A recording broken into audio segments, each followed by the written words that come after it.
Bonjour à tous, ravi de vous retrouver pour ce nouveau numéro du 7-8 Culture, une émission pour vous présenter les initiatives culturelles yvelinoises au programme aujourd'hui. Toujours fermé pour travaux de rénovation, le musée départemental Maurice Denis se dévoile en ouvrant gratuitement les portes de son jardin au public, 2 week-ends de rendez-vous à venir. Une visite théâtralisée au château de Thoiry, c'est ce que vous propose l'association Héritage, une expérience immersive pour plonger dans l'histoire du château, au programme décors, costumes et théâtre. Et puis, le château de Rambouillet vous propose l'exposition Vivre à l'antique de Marie-Antoinette à Napoléon Ier, l'occasion de découvrir la laiterie de la reine ou encore la salle de bain de l'empereur. Et je vous le disais en titre, toujours fermé pour travaux de rénovation, le musée départemental Maurice Denis se dévoile en ouvrant gratuitement ses portes au public de façon exceptionnelle. 3 week-ends de rendez-vous qui ont débuté le 5 juin dernier. Le reportage d'Éléonore Sinoquet et Mélanie Poquet. L'été n'a pas attendu le 21 juin au musée Maurice Denis. La statue sans bras d'Aristide Maillol, prêtée par le musée Maillol, annonce la saison à venir. Une arrivée qui a poussé les équipes du musée à ouvrir son jardin pourvu de grands arbres centenaires. Ce jardin, il a été aménagé par les jésuites, par une communauté de jésuites à la fin du 19e siècle, dans un terrain qui existait déjà depuis la fin du 17e siècle. Et quand Maurice Denis, donc le peintre, a acheté cette maison en 1914, il a fait beaucoup de travaux à l'intérieur de la maison pour la transformer en habitation. Mais par contre, il a vraiment respecté l'esprit de ce jardin spirituel qu'avaient conçu les jésuites, avec des solitudes, avec des endroits pour prier, pour les jésuites, mais aujourd'hui pour lire, pour rêver. Laissé à l'état sauvage depuis 3 ans en raison des travaux intérieurs, les mains vertes du département lui ont refait une beauté. L'ouverture s'inscrit dans la 18e édition des rendez-vous au jardin du ministère de la Culture. Pour ce premier rendez-vous, le musée a convié des associations autour de la biodiversité. Sensibiliser le public, informer, faire prendre conscience donc, de certaines pratiques néfastes et d'autres bonnes pratiques. C'est très joli, c'est très bon, c'est merveilleux. Le jardin est très beau. C'est super, le jardin est beau, mais avec tous les stands, c'est informatif, éducatif. On a beaucoup appris sur le compost. Le jardin du musée Maurice Denis accueille du public les 2 prochains week-ends. L'entrée est gratuite, mais les réservations sont fortement recommandées pour les animations. Au programme, fabrication de peinture naturelle, conte sous un arbre ou encore une conférence découverte autour de la statue d'Aristide Maillol. Une visite théâtralisée au château de Thoiry, c'est ce que vous propose l'association Héritage les samedis 12 et dimanche 13 juin. Objectif, promouvoir la culture auprès des jeunes, une expérience immersive donc, où 22 acteurs de l'association vous plongeront dans l'histoire du château, au programme décors, costumes et théâtre. Regardez.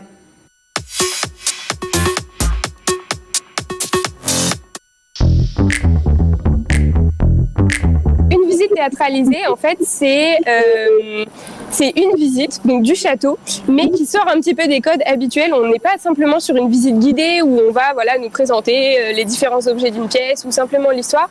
En fait, là, on a une vraie mise en ambiance. On part de la Renaissance, où donc c'est le commanditaire, le tout premier à avoir habité ce château et à l'avoir fait construire en fait. Et on finit à la Seconde Guerre mondiale où c'est donc le père ou le grand-père du propriétaire actuel en fait. Donc voilà, on traverse vraiment les générations. C'est vraiment que le public puisse se plonger en fait dans l'ambiance. Donc on a des costumes de chaque époque, on a des décors, les dialogues ont été travaillés, adaptés avec les informations concernant chaque période, etc. Donc c'est vraiment une plongée dans l'histoire en fait.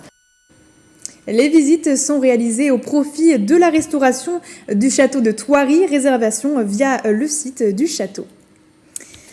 Et ce week-end, la Voix en scène vous présente Les Voix ont le blues du rock, un concert de fin d'année des adhérents de l'atelier concert de l'association.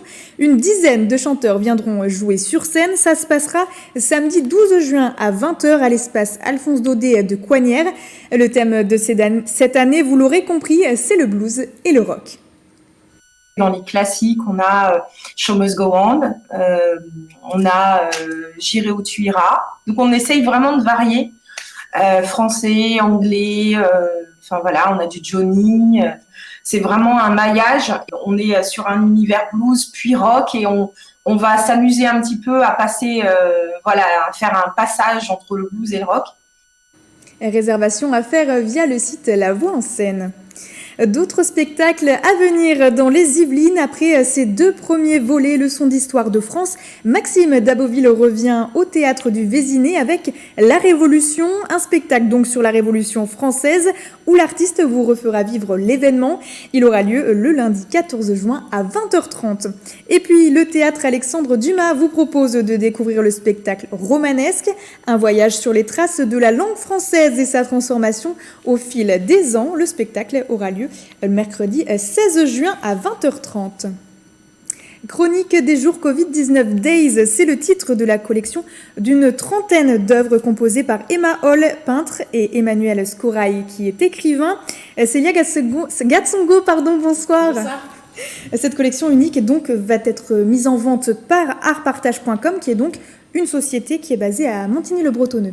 Oui, c'est ça. Chronique des jours Covid-19 Days est le fruit d'une collaboration entre ces 2 artistes que vous venez de citer, Justine. En fait, cette chronique présente de nombreux portraits de femmes et d'hommes qui ont plus ou moins subi la crise sanitaire, toujours accompagnés d'un texte qui contextualise le portrait.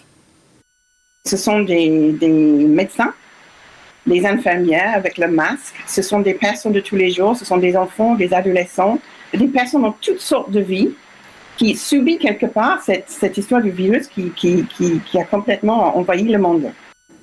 Et donc, comment ces chroniques ont débuté, Célia ? Eh bien, l'aventure commence le 8 avril lorsque Emma Hall fait le portrait de la reine d'Angleterre après sa prise de parole concernant la crise mondiale. Intitulée The Queen's Speech, l'œuvre fait le buzz sur la toile et incite donc les 2 artistes à concevoir cette collection. C'est vraiment une collaboration très interactive, déjà dans la conception et la création de l'œuvre. On est dans une co-construction, on arrive déjà à avoir l'œuvre. Et en même temps que l'œuvre était réalisée, je m'emparais du travail pour cette fois-ci construire le texte qui allait accompagner. Et comment va se passer la vente ? Eh bien, c'est la société Impulsion portant le concept d'artpartage.com qui s'occupera de la vente. Le but justement d'artpartage.com, mettre en lien des artistes et des entreprises et démocratiser l'accès à l'art dans tout type de société. La vente débutera donc dans les prochains jours. Chaque œuvre va être mise en scène dans un univers et cet univers, donc ça va être une exposition en ligne quelque part avec une mise à disposition du catalogue puisqu'on a nous avons préparé un catalogue en français et en anglais. Donc on peut d'ores et déjà retrouver la collection sur le site internet artpartage.com. Voilà, on peut la retrouver ici et puis sur le site internet aussi. C'est noté. Et donc, petite particularité, 30% du montant de ces ventes donc, seront reversés à l'association Solidarité avec les soignants ? Oui, c'est ça en fait, ce qui équivaut plus ou moins à 5 000 € reversés à l'association qui a été créée en mars 2020 par Anne Roumanoff et Jean-Pierre Bansard. Solidarité avec les soignants vise à améliorer l'équipement des salles de repos des soignants. Merci Célia Gatsongo, journaliste pour TV78, d'avoir été avec nous. Vivre à l'antique de Marie-Antoinette à Napoléon Ier, c'est l'exposition qui est actuellement exposée au château de Rambouillet depuis mi-mai. L'occasion pour les visiteurs de découvrir la laiterie de la reine ou encore la salle de bain de l'empereur Napoléon Ier. Nous sommes allés sur place avec Bérangère Bourgoin. Regardez. Montrer la transmission de l'antique sur le moderne, c'est le but de l'exposition Vivre à l'antique de Marie-Antoinette à Napoléon Ier. Une cinquantaine d'œuvres datant de 1780 à 1815 y sont présentées. Le but de l'exposition Vivre à l'antique de Marie-Antoinette à Napoléon Ier est de montrer l'importance de la redécouverte de l'Antiquité à la fin du XVIIIe siècle et au début du XIXe siècle et toutes les répercussions que ça a pu avoir dans la vie quotidienne comme dans le domaine artistique ou voire social. L'exposition met en avant deux espaces en particulier, la salle de bain de Napoléon ainsi que la laiterie de Marie-Antoinette. Le point du départ de l'expo était vraiment deux espaces phares dans ce domaine, qui est la laiterie de la reine, que vous voyez ici, et la salle de bain de l'empereur. C'est deux espaces où on essaie de recréer le monde antique dans une sorte de sphère intime du souverain.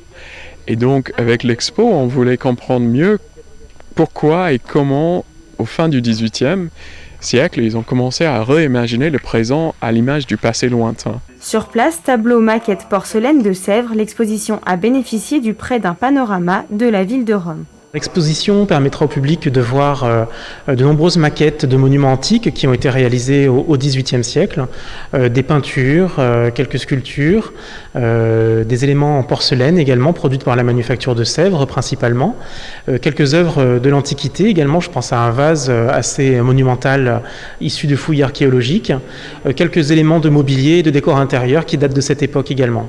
L'exposition va durer 3 mois et sera disponible jusqu'au 9 août. Le château de Rambouillet fait d'ailleurs partie des monuments nationaux d'Île-de-France participant au printemps des monuments. Ce week-end, pour l'occasion, 50 monuments partout en France proposeront des animations. Dans les Yvelines, c'est le château de Maisons à Maisons-Laffitte, la Villa Savoie à Poissy et donc le château de Rambouillet qui participent à l'événement. Au programme exposition, théâtre, jeux et musique. Plus d'informations sur le site des monuments nationaux. Et c'est la fin de ce numéro du 7-8 Culture. Merci à tous de nous avoir suivis. On se retrouve mardi prochain pour un nouveau numéro du 7-8 Culture. Et d'ici là, portez-vous bien.